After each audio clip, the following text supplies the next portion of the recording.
Good afternoon, everybody, and welcome to our webinar today.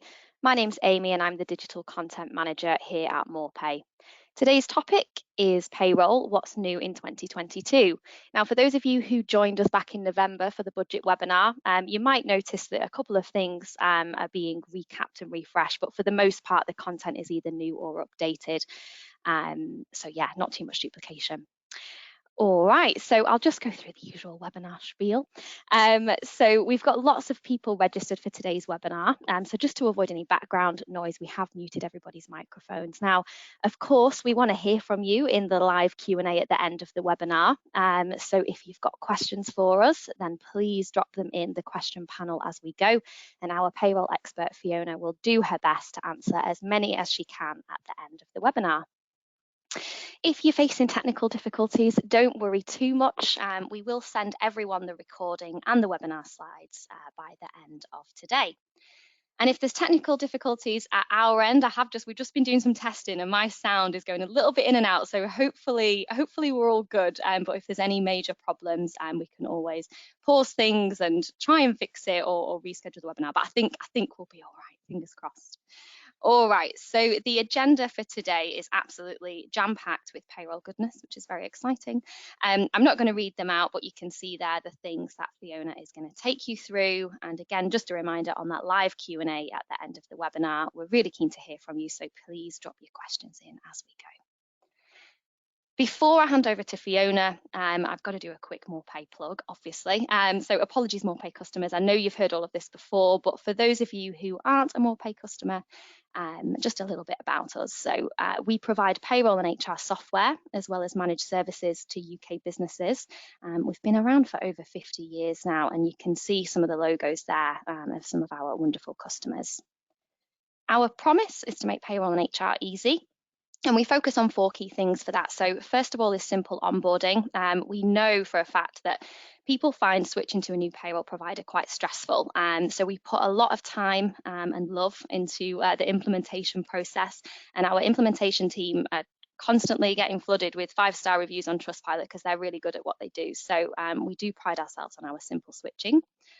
The other thing that's quite exciting one to cover actually today, so our easy to use software with rich functionality, so covering 2 there, we've actually just launched our next generation payroll and HR software, which we feel is a bit of a game changer in the market. So it's packed with features and with analytics and everything to make your life a lot easier, lots of automation, so that you can spend less time doing manual work and more time doing some of the work that you love. So if you're interested in hearing more about our next generation software, use the question panel and drop me a quick message and I can send you a bit more info.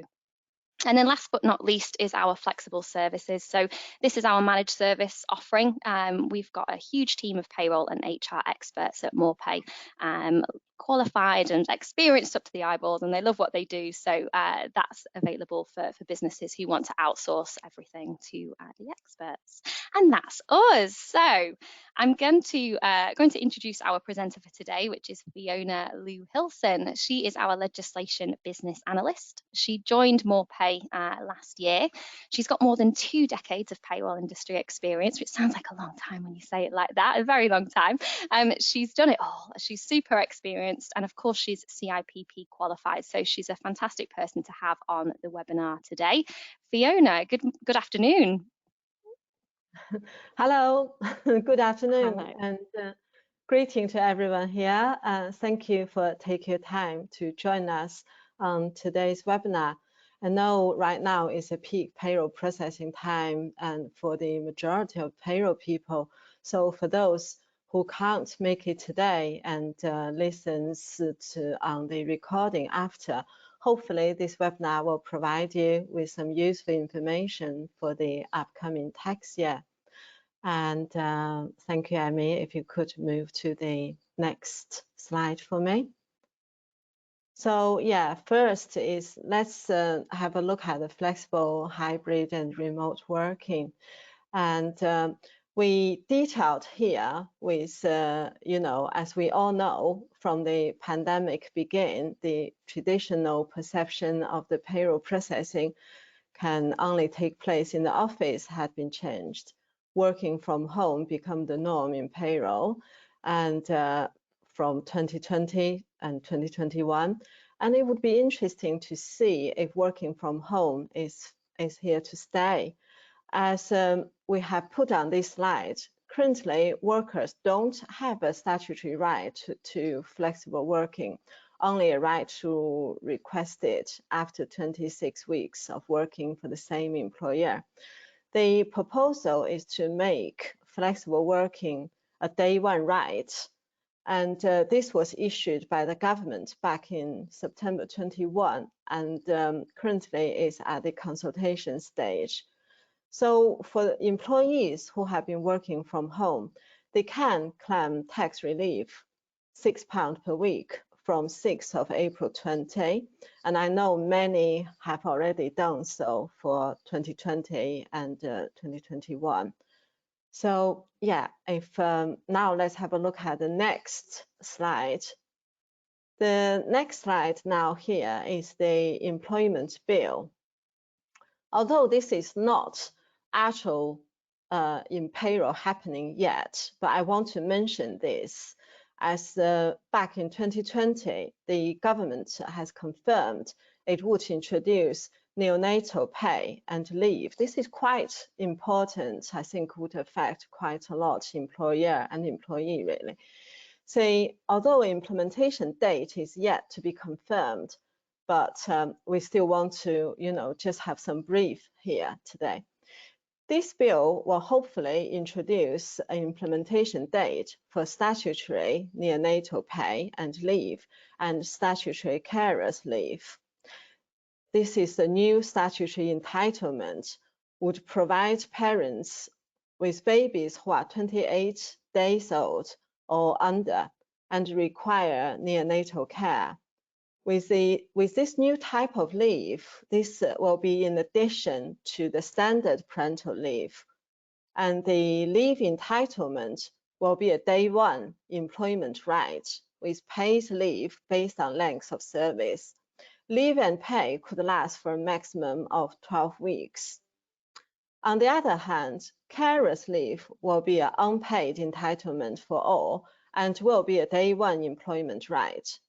Employee will be entitled to 1 week to be taken in one block or use flexible or taking half or single days, which is quite flexible.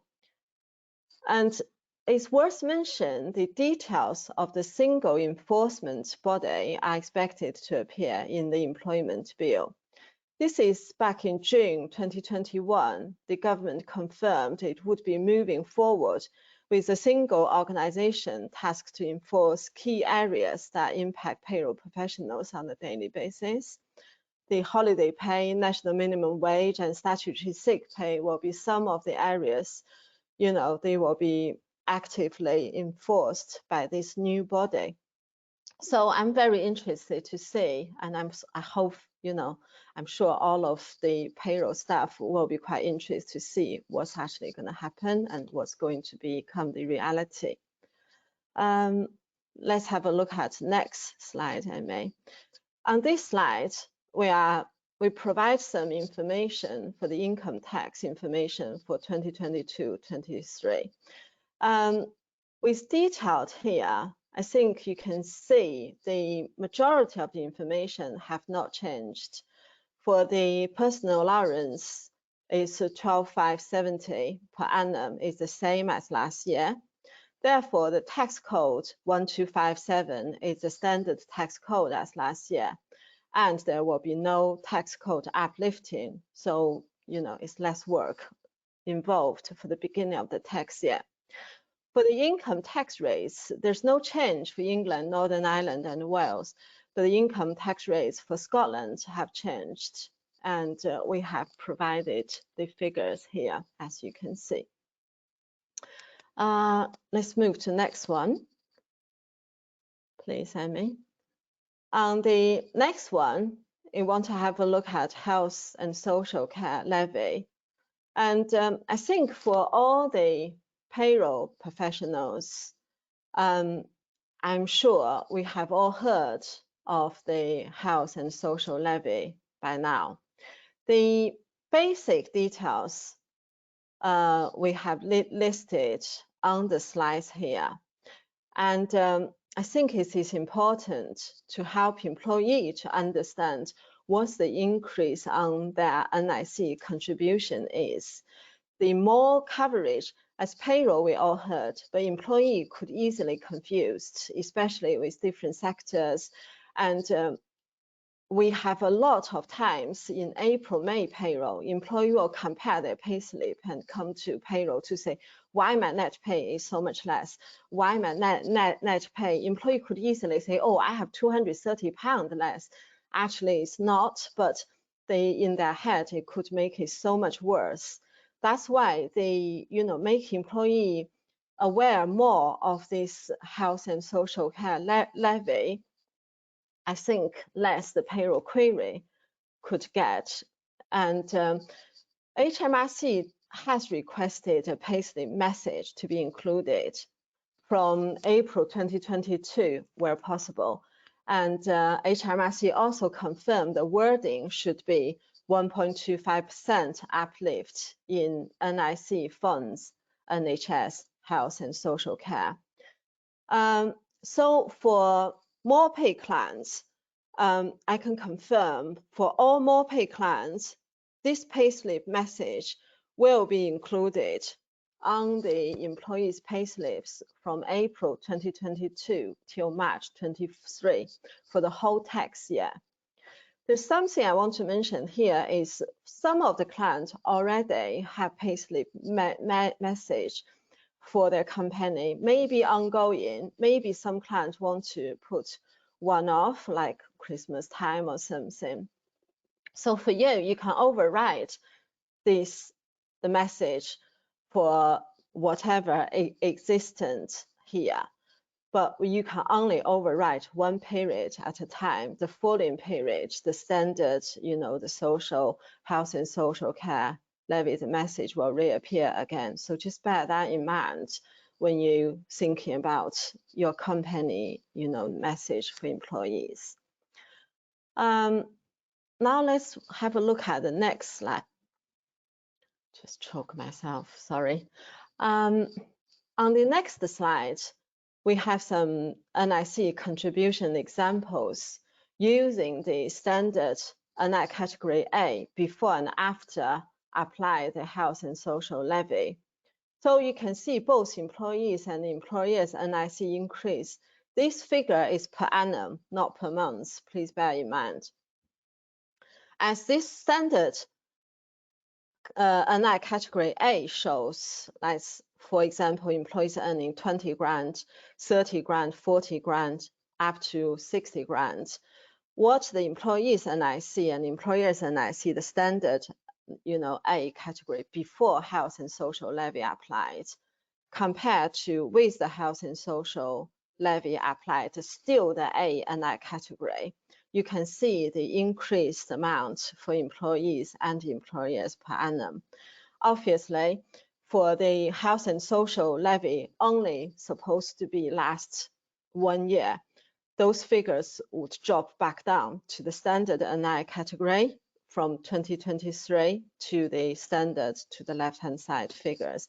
We provide this example just for your reference. So, it's as NI, the NI automatically calc on the NIC on the HMRC website is not established yet. So this is just for your reference. Can we move to the next slide, please, Amy? The next one, we will have a look at the NI thresholds and the new NI categories. So the details and amounts is displayed on here. For some, you can see, I know a lot of payroll professionals, they used to do the manual calc, whether for the pay advance or the recalculating employees overpayments or things. So you will be more alert and more aware of those thresholds changes. We can see the LEL, PT, and ST amount have all changed from last year. And so when you apply manual payments, this will be useful information.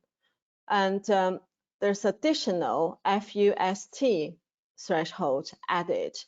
This is with a weekly amount, monthly amount, and annual amount up to 25,000. This additional threshold is applicable for the additional NI categories. For the Freeport workers, there's 4 NI categories. It's F, I, S, L displayed here. And for veterans, it's the V category displayed here. And for those NI categories, this will be start from 2022. But for veterans NI category, you can reclaim the employer's overpaid NICs from April 2021. And now let's have a look at the next slide. We have some examples here. Also displayed with the criteria for veterans, the eligibility, how long it's supposed to last, and same as the Freeport for the employee, what Freeport site is eligible and for employers to do. Here is the same 2 table we provided just for reference for employees NIC contribution. What's the difference? And difference from earlier round NIC example is this is monthly amount rather than health and social levy provided is annual amount. And for veterans, the standard NIC, the A table with the health and social levy applied, and compare with the standard, compare with the new veteran V category, you can see based on employees' annual 20 grand to 60 grand, how much employers each month could save, although there's no employees saving from it. The same applies for the Freeport. You can see from the employees, which is with the health and social levy applied, compared to the F. I only use F, for example. Obviously, there's another 3 category also need to be applied if for employees with other NI categories. Hopefully, this provided some insight and helpful information. Now let's move to the next slide, and we can have a look at the national minimum wage and national living wage. The figures is we have done this from our last webinar with the same table. And the table detailed the hourly rate for the appropriate group will be applied from 1st of April 2022. It's on a separate note, I want to say is there has been speculations to say the minimum wage for those aged 25 plus could increase from £8.91 per hour to £10 before the next election. So that's hearsay, and although it's nothing in concrete and nothing confirmed just yet. So yeah, I've done this page. Let's move to the next slide, please, Amy. And the next one is the SSP rebate scheme. I don't know how many people, are eligible for this pay group. Obviously, MorePay, we're dealing with small clients up to like 500 employees. So I would think it's a large number of clients with less than 250 employees, and you would be really interested to see, and you will be really happy for this rebate to happen again. This basically is follow the latest corona virus variants concerns. The Chancellor, Rishi Sunak, he announced back in 21st December, no, he announced before, but this scheme will restart from 21st of December. The scheme is open as the same as SSP rebate eligible employers. Is open to UK-based employers with less than 200 employees. The claim can be backdated from mid-January, and employee must have already been paid the SSP for employer to making the claim. So you do need to check. You cannot say nowadays I want to pay employee SSP. It has to be SSP already paid. Employer can claim for up to 2 weeks of SSP.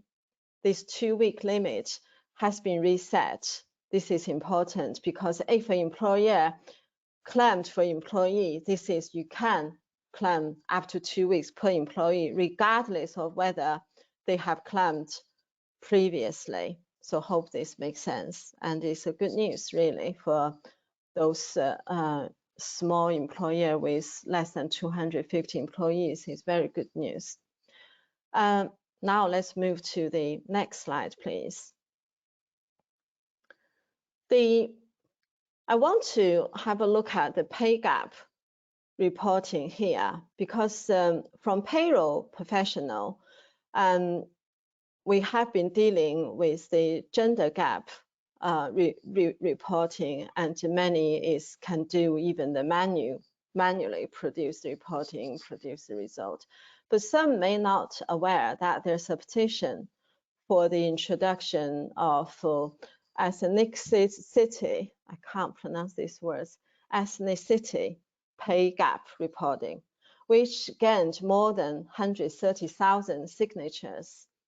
Ethnicity pay gap reporting could create a more significant statistical challenge in presenting the data, since the number of ethnic groups that would need to be considered could easily reach double digit.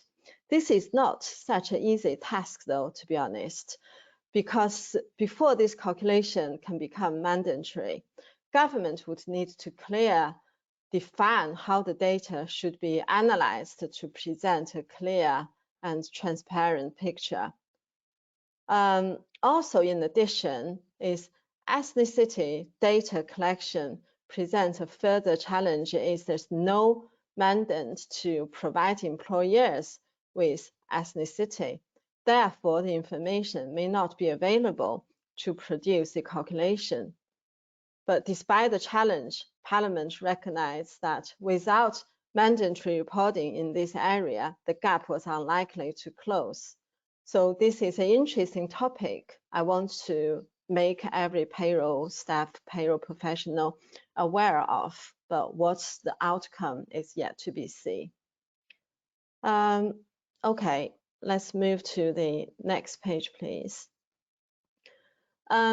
The next page is my final slide, which is the Irish payroll and Irish SSP.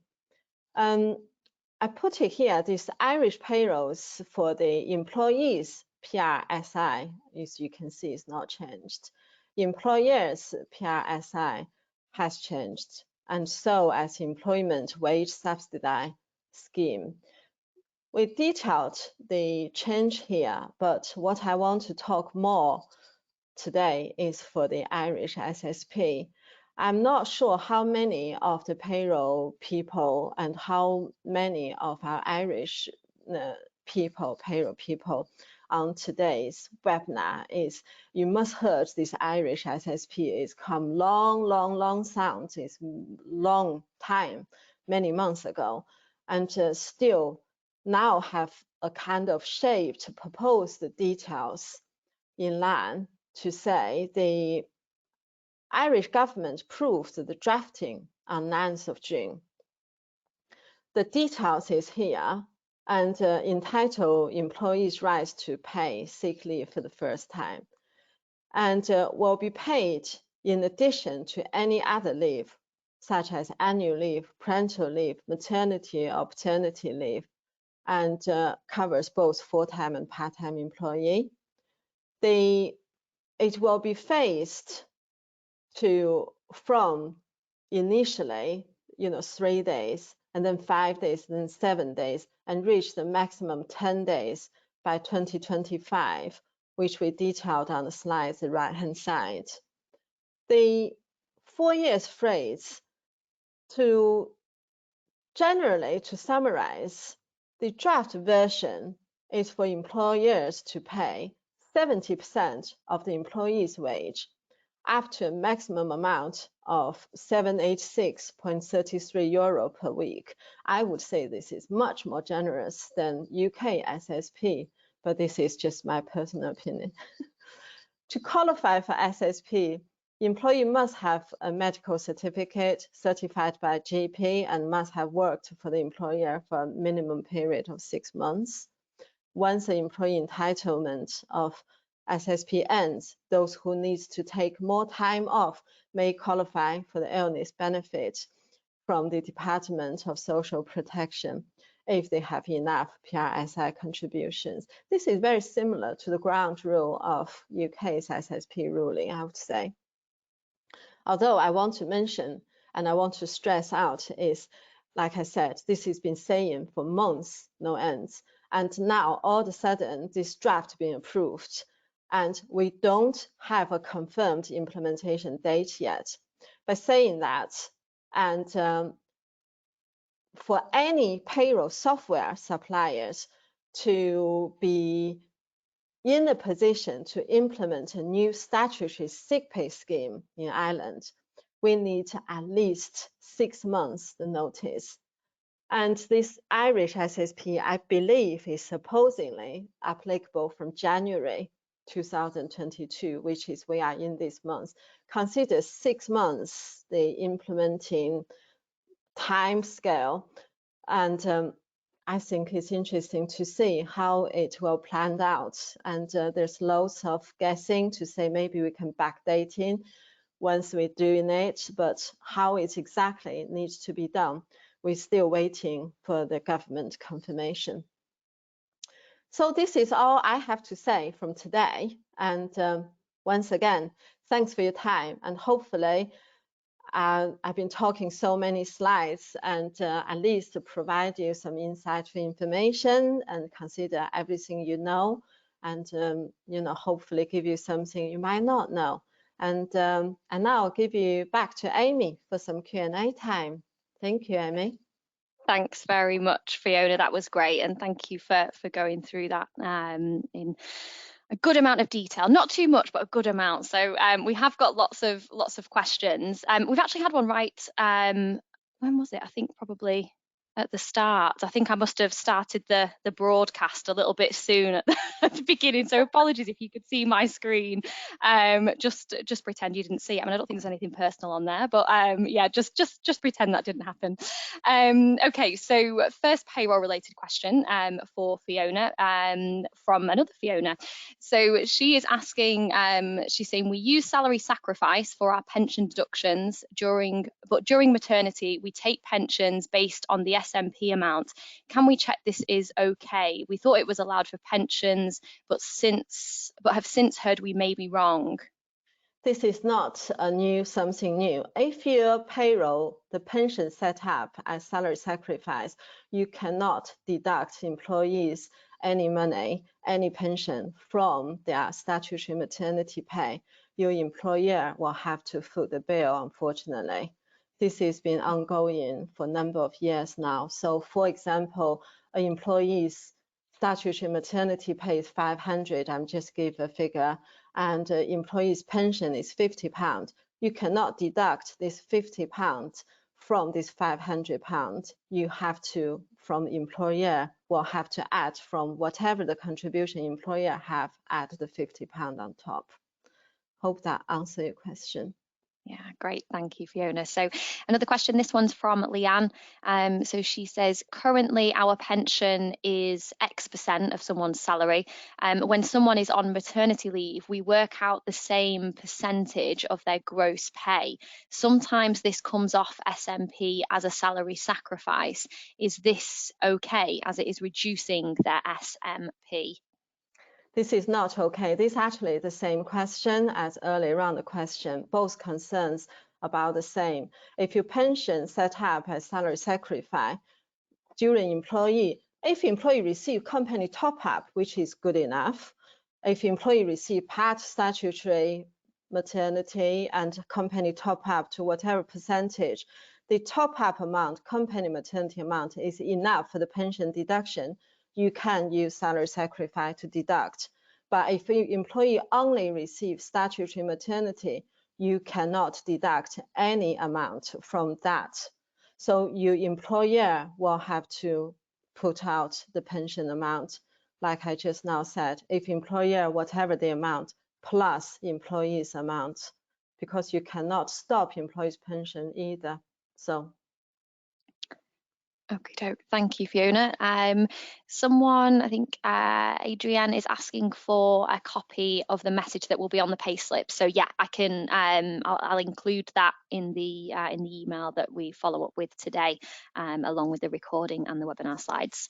A question from Gordon is: can you clarify that NI increases for both employees and employers by 1.25%? From the 6th of April and then becomes a separate levy from the 6th of April 2023. Sorry, so I missed off 2022 before. So yeah, was that clear, Fiona? Do you want me to re-ask that? Yeah, if you go, I think this recording will send out along with these screenshots, with all these screens. If you go back up to the NIC change, yeah. This is, yeah, go down one. This is a change, yeah. This is on the standard NIC, as I say, we provide example. This is without the 1.25 added standard NICA. And health and social levy, this is both with 1.25 increase on it. So if you want to know the percentage, currently employees is 12%. Employers 13.8. If you just bear with me, I don't want to talk something just in case it's wrong. 1 second. Whilst you're just looking at that, Fiona, I think somebody, I think it was Leah. Oh no, go on. I have the answer now. Currently, employees is 12%, employer is 13.8. After the increase, employee will be 13.25% at 1.25. Employer will be 15.05%. Hopefully I answer your question. Yeah. And the table here is with the percentage applied. Yes, and so from 2023, that percentage, is that going to be classed as a separate levy? Yeah, no, there will be no health and social levy from 2023 because the government will make a separate announcement on payslip, will be a separate health and social deduction. So the NIC will be back to normal, 12% and 13.8%. Okay, and then Gordon's asked a second question. So do we know when the levy comes into effect in 2023? Is it going to be applied to all earnings or just earnings above the NI threshold? Any earning subject to NI, this is the same. Any earning is NI-able pay will be included for this. Yeah, okay. Danielle is asking if they'll be advised by HMRC or DWP if a veteran NIC category should be applied for an employee. This is on HMRC have a lots of information on this. If you're moving down a little bit, we try to summarize. If you're moving the slides down, Amy, and this go one more down, please. So basically, we highlighted quite a few information here. A person qualifies as veteran if they served at least 1 day in the regular armed force. So have a look at the information. This is, for anyone, this is basically encouraging company employer to, recruit veteran as an employee. Although this NI category is only last 12 months. So we listed key elements here, but if you want to find more information, HMRC have so many. You do not need to ask HMRC, can I apply this? If they meet the criteria, if they qualify, apply V to the employee. And like I said, this supposedly starts from April 2021. So if you already have a veteran in place, you paid the NIC for all of last year already, you can reclaim back the employer overpaid amount. Hopefully I answer your question. Yeah, Thank you. So a question from Diane. What happens to SSP claims if the staff member is already off sick with coronavirus or isolating? Can you only claim from the 21st of December onward? I think you have certain deadlines. We have the each month the deadline. If I just quickly check. Just bear with me. I think what you can claim and when you can claim is have certain deadlines. The deadline I have here, the latest last line, I guess you can, from this to see. The deadline of 31st of December 2021 still stands for the SSP rebate scheme that closed on 30th of September 2021.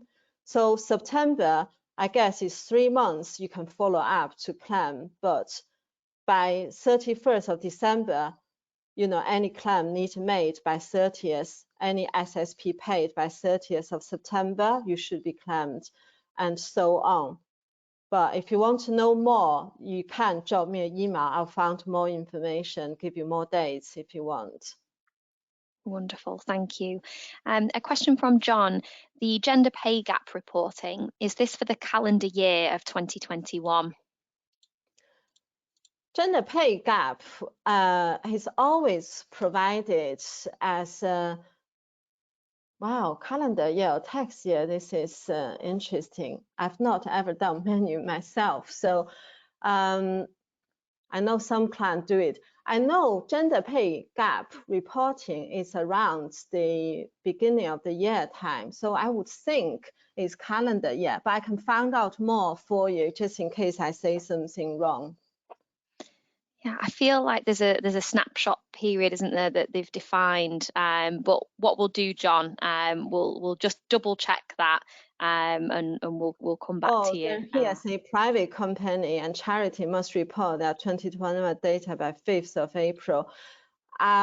This does not say it's calendar year or tax year's data though, so we'll find out and get back to you, John. Sorry. Yeah, no worries.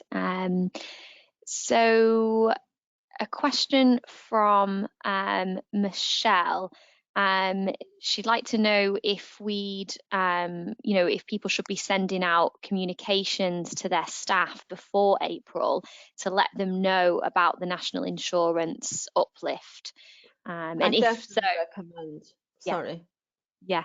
I was going to say, she said, and if so, is there any good wording that they can use? Perhaps maybe a bit of info from the webinar, just to sort of show them the increase on the table that we shared. Do we think that would be a good idea? Yeah, definitely. We put some bullet points there to what government really needs. And if you want, you can confirm the percentage. But I guess normal staff, generally employee see figures, they confuse them. So just, rather than get to complicated state, I would think a letter out from HR is like communication. If your company have the separate, HR team can send out the communication, would definitely help. And maybe, by all means, communicate with employee, make employee aware, because this is their money down. And payroll often gets so much questions about why I pay so much tax, why I pay so much NI, why my net pay so much, different. They certainly can save you a lot of queries. Yeah, okay. That's good question, Michelle. Another thing that's on top of my mind is maybe you can create some standard answer even beforehand when April hits to say why my pay is less, why my pay is less. You can generally say this month is an NIC increase, and yeah. So I think we've got a bit of time for a couple more questions. I think we set this for 45 minutes and it's 22. So we'll just ask a few more before wrapping things up. So there's a question from Gareth. He said, while this was not covered, are the auto enrolment thresholds available from the 6th of April 2022? I need to double check for that, and we will get back to you. If you mark this down, Amy, please. Yeah, we'll flag that one. Okie doke, Gareth, and we'll come back to you. Got a couple of people asking for a copy of the slides. So yeah, that's no problem at all. We'll share those with you later today. A question from Anne around maternity leave. So she said that we use pension salary sacrifice, but flip employees back to net deductions during maternity leave. Are we okay to do this?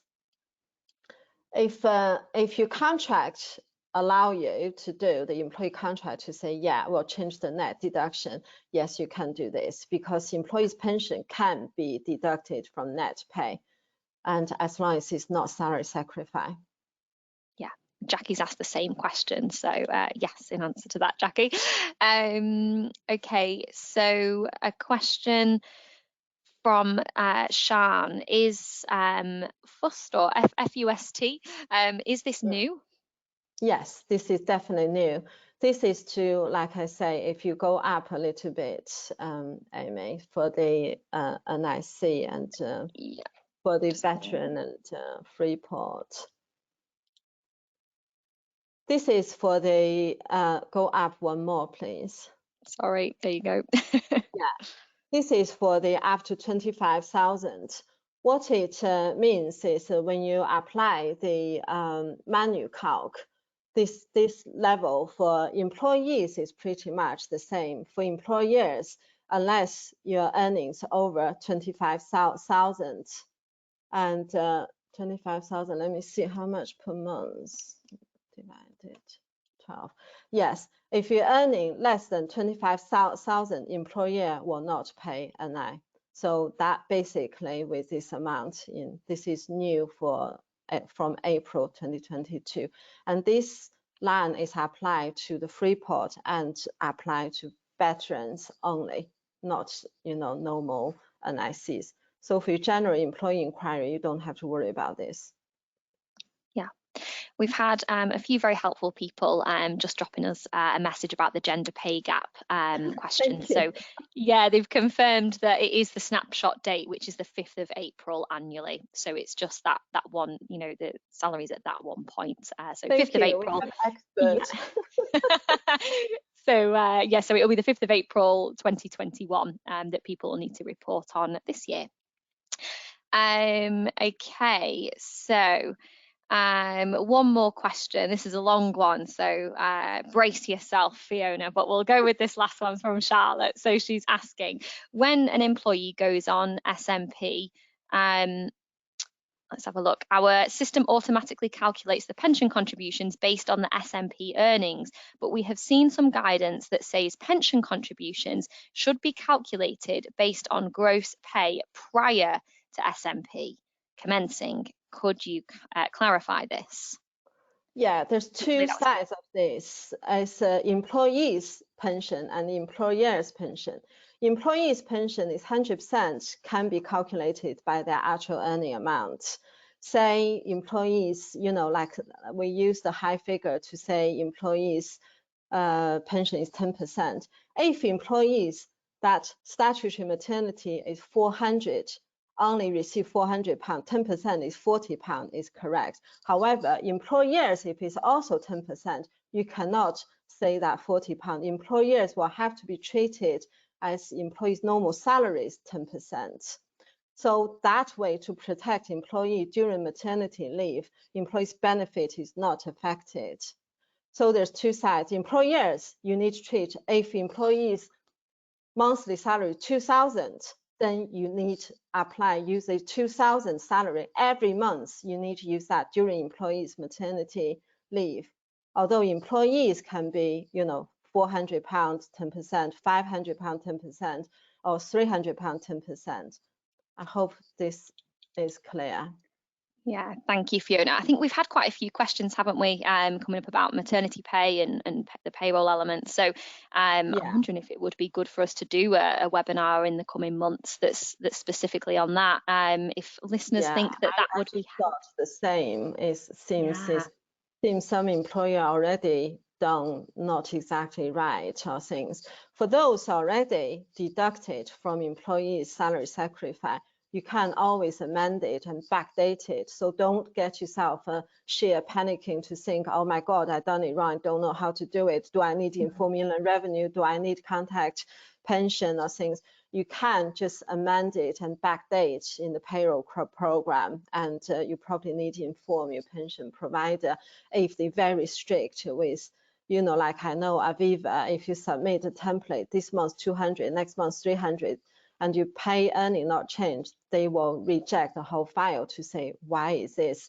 So you probably, in that instance, you probably need contact pension provider, but correct in payroll first. Yeah. Michelle, John, John, Yvonne and Katie have all said that they would like a webinar on SMP guidance. So there you go, Fiona. You're going to be back by popular demand in the coming months, I think. SMP is my strong point. I could talk to you in all scenarios. So if you want SMP course, we will do one, you know, webinar for that. It's not a problem. Yeah, let's definitely do that. Wonderful. I just wanted to shout out Gareth for saying thank you for an excellent webinar. Thank you, Gareth. It's so good to get positive feedback. And Michelle said the same. She said it's been very beneficial. So thank you. It's good to know that you've found it useful today. All right, so we'll wrap things up there. As always, I'll just point you to the Knowledge Centre on the MorePay website. Always packed with up-to-date blogs and guidance, and you can use the search tool there to find what you need. So if you've not had a look in there, please do, because there's lots of free resources written by our in-house payroll and HR experts. So yeah, go and have a look. So a big thank you to Fiona. You've been wonderful as always, and we've already got you scheduled in now for your next webinar on SMP, which is very exciting. A big thank you to everybody for joining as well, and for all your wonderful questions. Apologies that we didn't get to all of them, but I think we covered off probably a good chunk of them. So thank you, Fiona. I will send the webinar recording via a YouTube link and the webinar slides as well by the end of today, so feel free to use those at your leisure or share them with your wider teams. And that's it. I will wrap things up. Thanks, everyone. Enjoy the rest of your day. Thanks, everyone. Bye.